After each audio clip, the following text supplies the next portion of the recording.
Hey guys, and welcome back to RC Insiders. Today we're going to actually show you how to bleed brakes. We're going to flush out the brake system and bleed the brakes on my truck. We really wanted to get the Youll Wizard X220 out, but as you can see, that is not going to happen this week, unfortunately. But we're always going to come up with something fun to do, and we're going to call this random fun.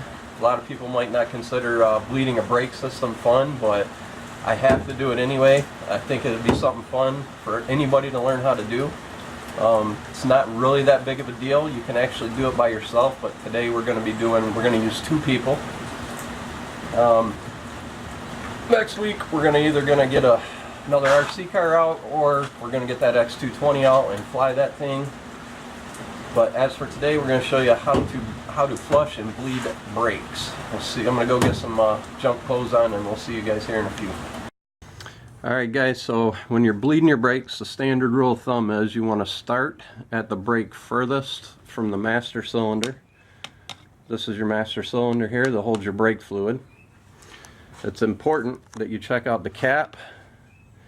It's going to tell you the exact type of brake fluid you need. 99% of the time it is going to be DOT3 brake fluid, but it will tell you on your cap, and if not, check your owner's manual, but I almost guarantee it'll be on your cap. Ours is DOT3. Things you might need right here, since I want to replace as much of this fluid as possible, I'm going to want a turkey baster or some such device to suck liquid. I'm going to want an empty bottle to put it in. I'm going to want the big bottle, usually a 32-ounce bottle of brake fluid. I'm going to want some brake parts cleaner, just in case if you're messy like me, you might get something around, you want to clean it up. Brake cleaner is awesome, it'll do the job. Probably want some shop towels, and you want some decent lighting. You want to see what you're doing.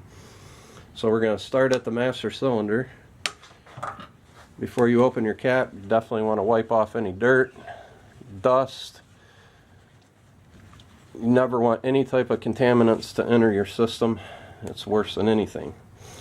So I'm replacing this because I had some brake work done and they still feel really spongy, so I want to bleed the brakes myself just to make sure that I got out all the air and as much of the junk as I can. So I am going to suck some of this out with the turkey baster. And I'm just going to put it in the bottle. If you guys want to know how to do this yourself, you can do it by yourself. And you could actually use this same bottle. But today I'm going to be using an assistant to pump the brakes for me. Oh, and by the way, I am not a mechanic. So if any mechanics want to chime in on something I'm doing wrong, feel free to leave a comment. Definitely open to criticism, I enjoy it. Alright, so we got some of that out of there. So now what I'm going to do is I'm going to fill this cylinder all the way up with new brake fluid. Remember guys, brake fluid is slightly corrosive, so you don't want to get it on your hands as much as possible. So the reason you want to get all those air bubbles and water out of there is because basically any type of anything that's not brake fluid will interfere with the operation of your brakes. And remember, during this whole process, you never ever want to let this run dry. We're overfilling it a little bit now because I'm going to be pushing as much of this out as I can. So we got our cylinder full. Like I said, where you want to, a general rule of thumb is you want to start at the furthest brake. I have drum brakes in the back. You want to start at the furthest brake from your caliper, or from your reservoir here. So this is the driver's front, so I'm going to start in the passenger side rear. Like I said, you'll see how to do the drum brakes, and I got disc brakes in the front. You do not have to take your tires off to bleed your brake system. We're going to do it with the tires on, just so you can see that it is possible. You do not need to take them off. Few things to consider. If your brakes are feeling kind of spongy and your brake fluid's old, it's been a couple years, the stuff does not last forever. It does degrade. and I think a general rule of thumb would be every 3 years or so you want to get this replaced. Anytime you open up the system for any type of brake pad replacement, doing your drums in the back, anytime the system is open, you want to re-bleed the system. It's very important to not have any air, any water, any contaminants. It will affect the operation of the brake. So we're going to head to the passenger side rear. Oh, a note, some vehicles with the ABS systems, they will have the ABS system in the rear of the vehicle. So you would actually have to track down the brake line to find the furthest brake. But generally speaking, if your master cylinder is up on the driver's side front, your furthest brake is going to be the passenger side rear. So you'll start bleeding at the back, and then you'll work your way all the way back to the cylinder. So you'll go passenger side rear, driver's side rear, passenger side front, driver's side front, and that would complete the process. So when we see you again, we're going to be in the rear passenger side brake, and we will start bleeding there. We'll see you in a minute.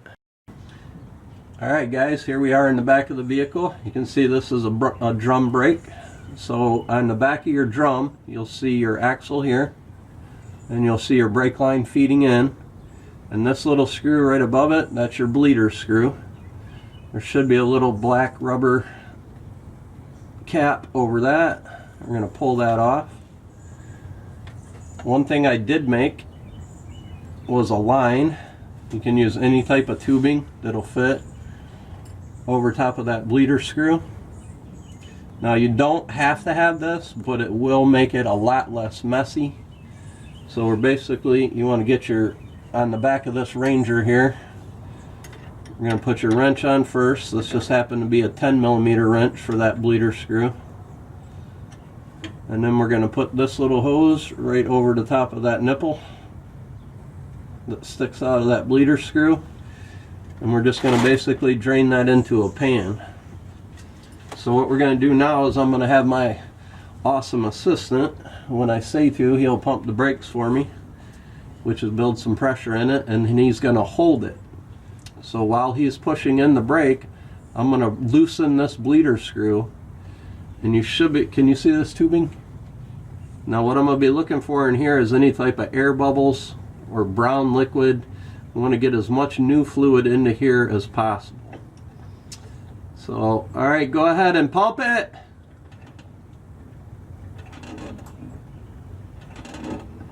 Now hold it. I'm going to release this. Oh, right off the bat I seen air coming out of there. You all the way to the ground?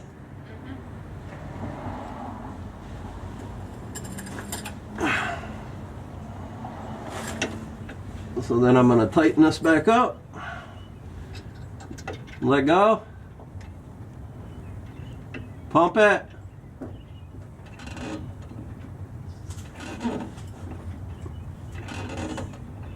Hold it. Now when he's holding it, I'm going to release it again.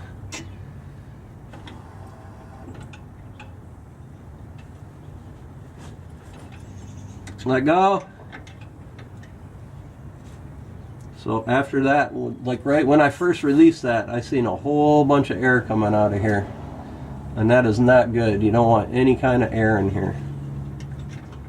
So go ahead and pump it.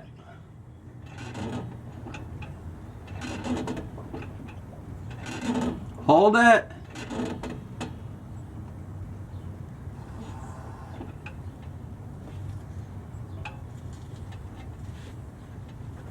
Let it go. So I'm happy with that. So that time I didn't have nothing but nice clean fluid coming out of the line. Looks like we got rid of all that air, but I am going to do it one more time just to make myself happy. Pump it.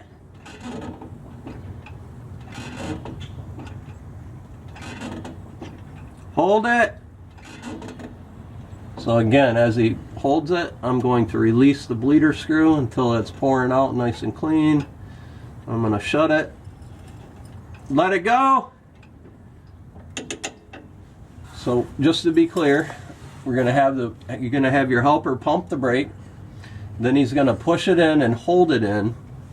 As you release this screw, this is your bleeder screw, he'll feel the pedal going all the way to the floor, and what you're doing is you're pushing fluid all the way through the system, and you're just looking to get all the air bubbles. You don't want nothing coming out of that line or right out of the bleeder screw, but nice clean fluid. That's all you want coming out of there.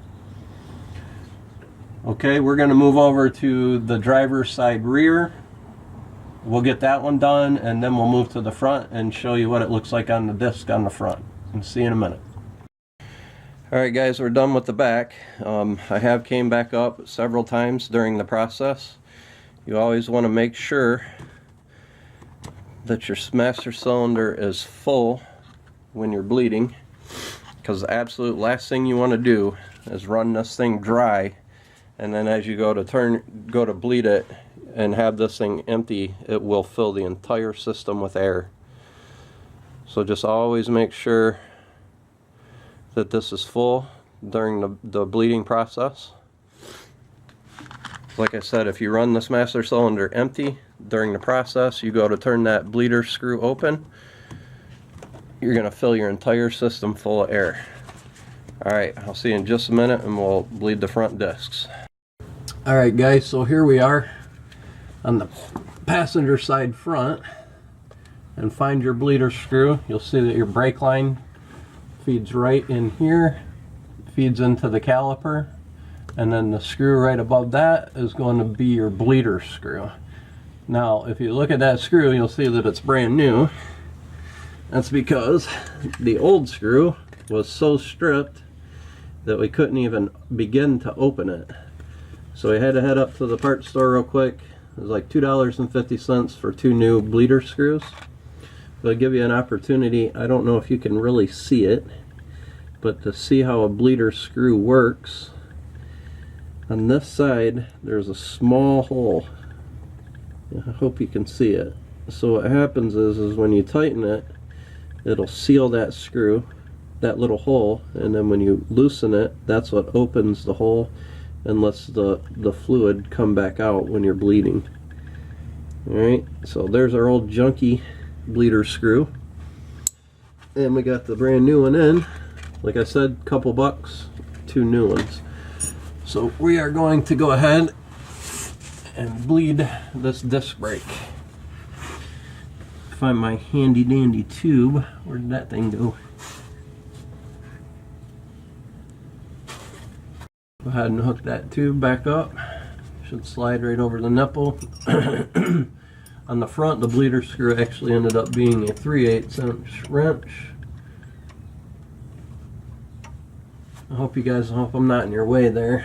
It's hard to get in here and get our little tube over the nipple.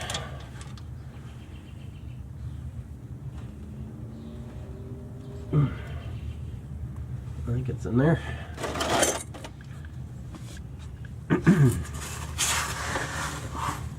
So I'm actually going to have to probably block your view for a second with my big fat arm.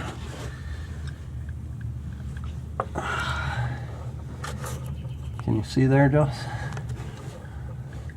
Can you still see in there? Mm-hmm.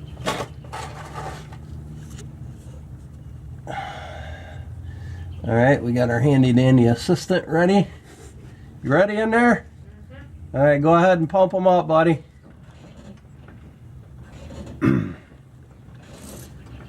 Now hold. Oh yeah, come on out of there. Front doesn't look that bad. Let go. Pump them up.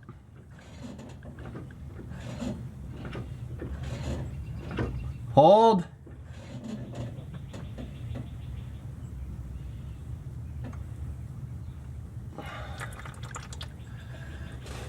Actually looks like some good fluid coming out of there. Not really seeing no air.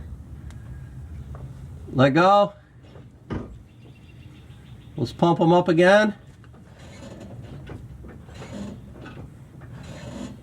Hold.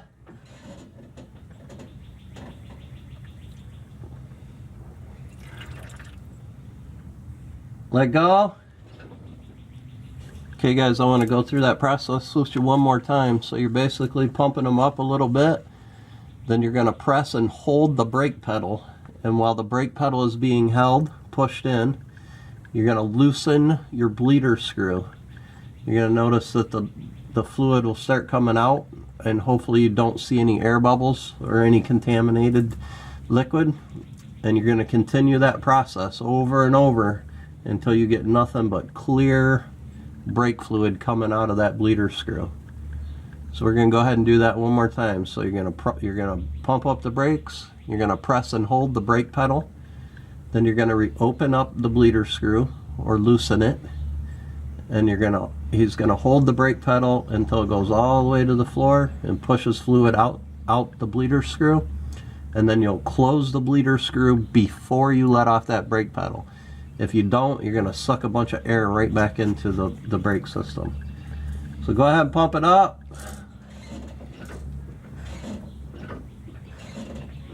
Hold. Nice clear brake fluid coming out. Then you tighten it back up and you say let go. Okay, that one is good to go. Alright guys, we're going to head over to the driver's side, finish up on that, and then we'll talk to you in a minute. Alright guys, so that's basically how to flush and bleed your brakes in a nutshell. Just a few important reminders. When you start, make sure you're going to have the right brake fluid. Like I said, 99% time it's usually DOT3 brake fluid, but it will be either on your cap or in your owner's manual, but you should be able to find it on your cap. Ours was DOT3. Just important, if you don't feel comfortable doing it, I mean, you guys know how important brakes are, right? If you don't feel comfortable doing it, don't do it. It's not that big of a deal for a process, but you can run into things like strip bolts and bolts not going back in. So if you're not comfortable with it, don't do it. But if I like I said before, if I can do it, I'm pretty sure you guys can handle it. We are definitely not mechanics, so you know, bleed your own brakes at your own risk. But I think you guys can do it. Nothing else really that important, not that big of a process. You know, it's much easier with two people. Just remember the process of, you know, pump them up till you're a little tight, press and hold, you release your bleeder screw, and just continue that process nice and slow until you get all the air out, or water or anything like that. Any type of contaminants in the brake fluid system will affect the safe operation of your brakes. So alright guys, hope you enjoyed that video. Gonna either get a new RC for next week, or we're gonna get the X220 out. We'll see how the weather does, but either way, we're super excited as always to fly or drive some kind of RC. Alright guys, if you enjoyed the video, if you want to see any more of this type of stuff, just let us know. Any questions, just leave a comment below. We'll answer you right away. If you like the video, consider subscribing. That'd be awesome. We appreciate it, and we'll see you next week.